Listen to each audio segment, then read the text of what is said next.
In 2015, we saw an explosion of quadcopters, while drones being released to the marketplace. And one of the ones that we were most impressed with was DJI's Phantom 3. The Phantom 3 Professional shot 4K video. It was stronger and more responsive than the Phantom 2. There was a new app that tethered directly to the transmitter, and it had new sensors, a sonar sensor, an optical sensor for stabilizing it as you landed it. Incredible features, we really loved it. So what could DJI do next for its Phantom line? Hey everybody, it's Norm from Tested, and today I'm going to introduce you guys to the Phantom 4. The Phantom 4, well, there's only one model this time, has several improvements over the Phantom 3. These are the features I care about, though. First of all, the battery. Battery life, DJI now says, goes up to 28 minutes of flight time. That's almost half an hour. There's also a sport mode that allows the Phantom 4 to fly at up to 45 miles per hour. And new optical sensors, new cameras on the front and bottom of the quadcopter allow it to use computer vision for automatic guidance and tracking. We're going to chat with DJI to learn how these features work and then test them out ourselves. Hey Adam, good to see you. Thanks, Norman. So this is Adam from DJI, and Adam, tell me about the Phantom 4. What's different and new? So, Norman, this is the safest, easiest to fly, and most fun drone that DJI has produced to date. It has a number of really interesting features that make that possible. The first of them is, of course, it's got 5 cameras on board. It's got a lot of imagery input, and for that we put a processor on board to handle all of that, and not just handle it, but make decisions. So we're in the world of machine learning now. It's computer vision. Absolutely, computer vision as a first step. What we're seeing here is it has forward-facing optical sensors, it has downward-facing optical sensors.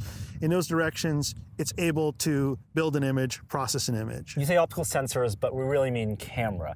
Like, I remember the Phantom 3 took some features from the Inspire 1, for example, the optical flow. There's one camera on the bottom, there's also sonar, that let it land by itself. Now you're putting 2 cameras on the bottom, 2 cameras in the front, so you have stereo vision, and then a processor in here. What does the processor do with that information? The processor is very interesting. So the first thing that I need to tell you about is obstacle avoidance. This is a craft that even with full stick forward, if you're pointed at an obstacle in front of it, it's got 60-degree range, 30-degree range. If it sees the obstacle in front of it, full stick forward, it won't fly into it. It will just stop. It's kind of like a parking sensor for your car, where it tells you, based on how fast you're flying, it knows that something's going to be 6 meters, 5 meters, 2 meters, and then the transmitter will start beeping and you won't be able to go forward? That's right. It'll just stay in a hover safely right in front of it. Huh. Now you said 60 degrees field of view and 30 degrees vertical field of view. What happens if there are obstacles outside of that? And what are the limitations of the obstacles it can see? Trees?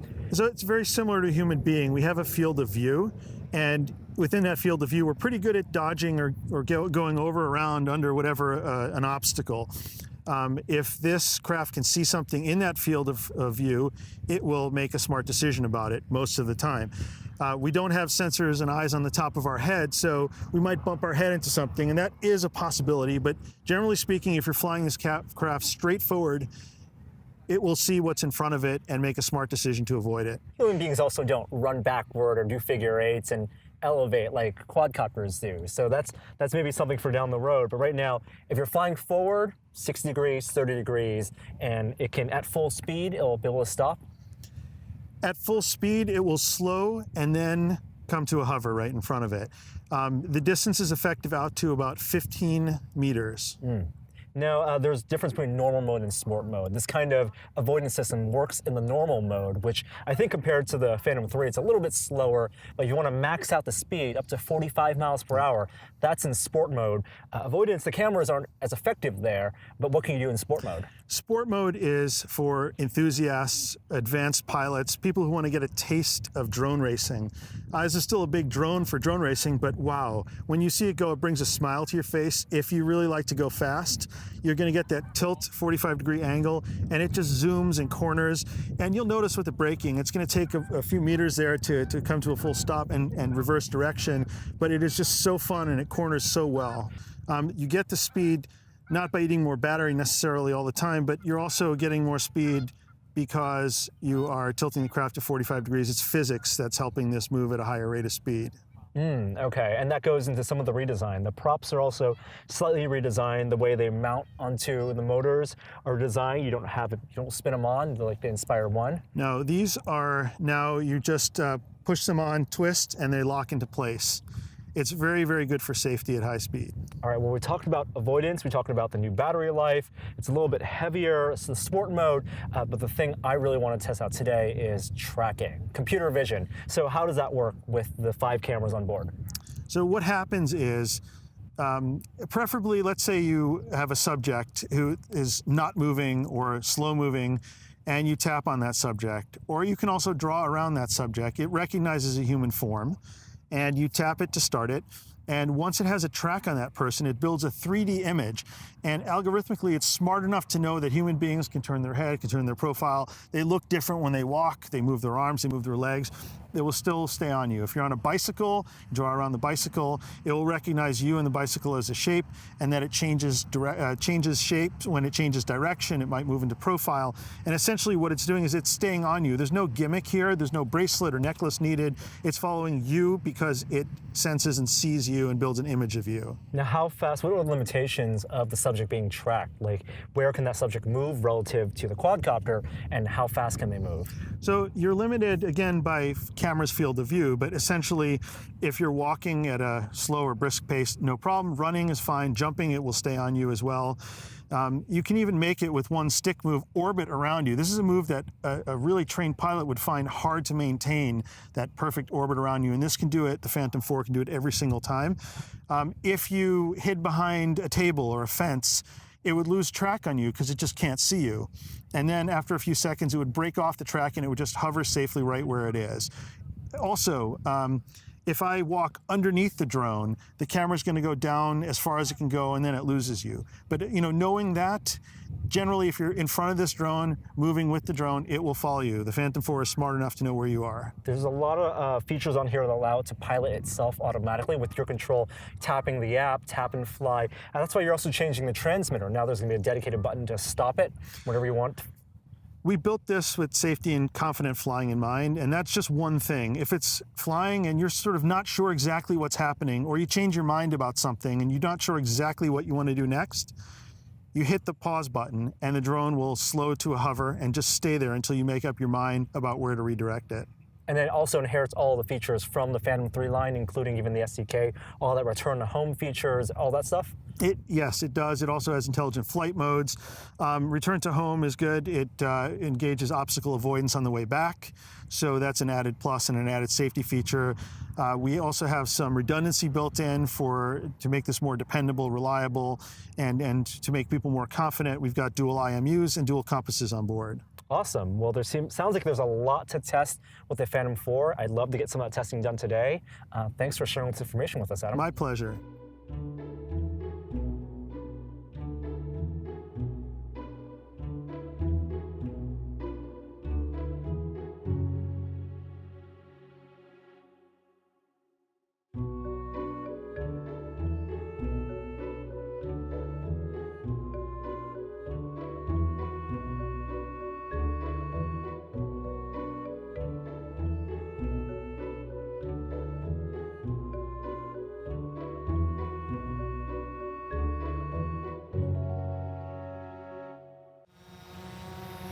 All right, so the Phantom 4 has me in its sights right now, and what we're gonna do on the app is select me so it can track me. Let me know when it's tracked over there.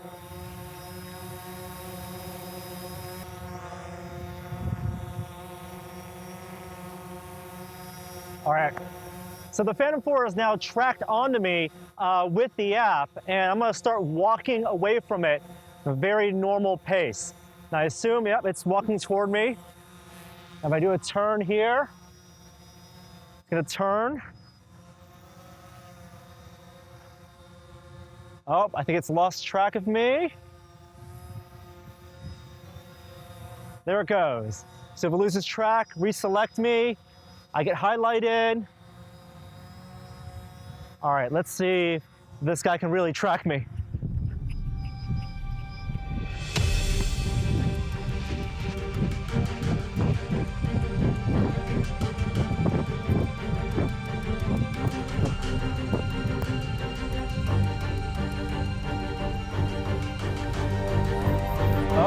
it goes. A little too fast. Alright, as you can see, that active subject tracking didn't work perfectly, but it did regain tracking. It found me again without the user having to reselect me, and as you can see, the obstacle avoidance system is also at work there, indicating how far I am away from the quadcopter. Now what's really going to be interesting is for cinematographers to use this to do things like have the quadcopter follow someone, and then just using one stick on the transmitter, circling around the subject, or even using the other stick to fly further away or closer and doing these kind of sweeping pans. That's going to be really cool as long as you're doing a precise movement. Another caveat is that as you walk toward light like the sun, the glare from the sun is actually going to be inhibiting the active subject tracking, and you'll be able to see that as I run toward the sun right now. What I'm also going to try to do is activate both the active subject tracking and the obstacle avoidance system. So as I walk between these two flags, you'll see if the quadcopter detects gets too close, and then it stops. Pretty cool. So there you have it, our quick hands-on time with DJI's new Phantom 4 quadcopter. A bunch of features in this year's model that differentiates it from last year's, but as you can see, there's still going to be a bunch of testing that we're going to need to do before we can determine whether it's worth the upgrade or even worth buying the quadcopter. The new vision systems, the active subject tracking and active obstacle avoidance systems didn't work perfectly in our quick tests, but I'm going to be really interested to see how cinematographers are going to use the subject tracking to film subjects in new and interesting ways, and also whether the obstacle avoidance system is going to be useful for new flyers as well as experienced flyers to fly and give them some more peace of mind, given that the obstacle tracking only works in front of the camera's field of view in that 60 degrees. Now, battery life, that's a big deal. 30 minutes potentially of battery life, or 28 as DJI says it. I'm going to be testing that heavily because I think that's a big benchmark for quadcopters of this class and size. And of course, the new sport mode, that increased speed up to 45 miles per hour. That's just a toggle on the transmitter now between that and the normal flight mode. But here's a caveat, the normal flight mode is actually slower than it was in the Phantom 3. And I think they had to do that so that the new vision systems could actually work at that frame rate and at that pace, but they compensated, of course, by giving you the sport mode and giving it more maneuverability to give you that simulated FPV flight. Now, speaking of FPV, the transmitter itself doesn't have built-in HDMI out, so you're going to need to buy an accessory, I think, in the future if you want to attach it to a headset, a HMD. And the transmitter itself is slightly different from the Phantom 3 model. It has that toggle for sport mode, and also as a button so you can pause the quadcopter in flight at any time. If it flies off into the distance autonomously, you can just press the button, it'll stop, and then you can bring it back home.